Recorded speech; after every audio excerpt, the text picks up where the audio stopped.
عليكم، أسعد الله صباحكم بكل خير. شعرت تكونوا كاملة. اليوم جبت لكم غاتا في الغام كتعطين وصفة سهلة واقتصادية وتوجد لي أبسط من هكا مكاش. بتنساون شبشب بارطاج وتعليق يكون أشباب. هنايا أنا سبقتكم دبلت حبة بصلة كبيرة، كنت قطعتها إلى مربعات، زدت نصف صدر دجاج تاني دبلتها مليح بليزيبيس، فلفل أسود، ملح، شوية توم بودرة، شوية زنجبيل، دبلتهم مليح كيما كنتم تشوفوا. ومن جهة واحدة أخرى جبت المغلة خليتها تحمى مليح، وراح نزيد لها الزيت ونخليه يسخن بين نقلو البطاطا نتاعنا. فوالا نخلوه يحمى مليح. وصفة كيما هكا صار بزاف سهلة. من جهة راح نجيبو البطاطا اللي كنت قطعتها إلى مربعات، غسلتها ونقيتها مليح، زدتلها قرصة نتاع الملح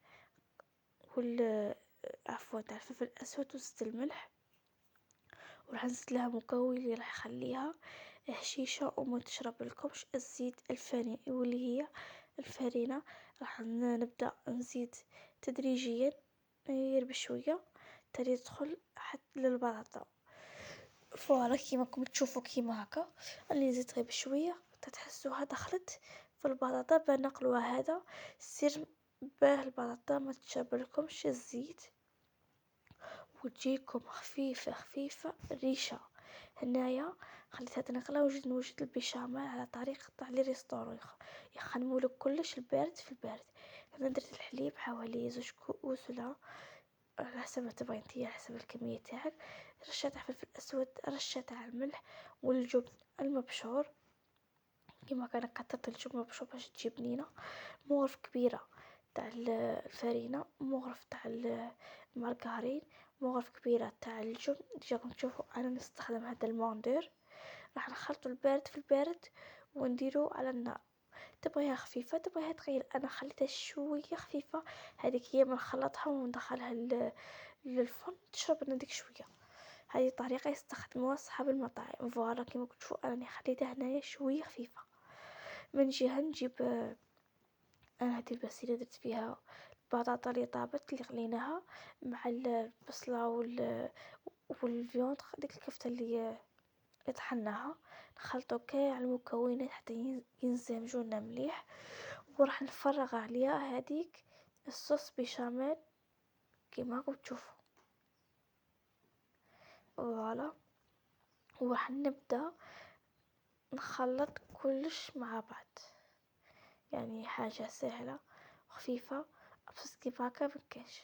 نخلطو كلش. تبغي تزيدي كريم فريش، تبغي تزيدي فرماج مبشور، تبغي تزيدي جبن تاع المربعات تاع البيتو، تبغي ما تزيدي والو انتي حرة. هنا المقطع تاعي ما عرفتش عليه. المهم البطاطا ملي درت لها هذيك الفرينة عطاتها واحد الخفة مش ريساكو بزاف شابة. جربوها وردولي بالخبر، وما تنساونيش بالتعليق يكون شباب وجام اني نتعب على جالكم. فوالا هادو لي غام كتعطين ديجا سبق وحطيت كيفاش تخدمي بهم، كيفاش نقولوا تدبيره تخدمي بهم. انايا بديت نعمل في لي غام كان تاوعي على حسب افراد العائله.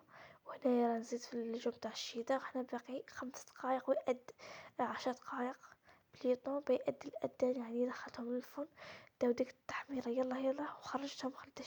ما خليش ديك الفرماج جاب لي غاية. نعمل الأمانة بنكون صريحة معكم، هنايا راه يأذن وأنا راني نصور. أنا جايلكم برك. فوالا شوفوا طاني ديك الجبن ديك الذوبان الخفيف تاعه جات بنينة. سيرتو في لي غام كتعطين جو كراف بنان. ما تنساونيش بجام كومنتير.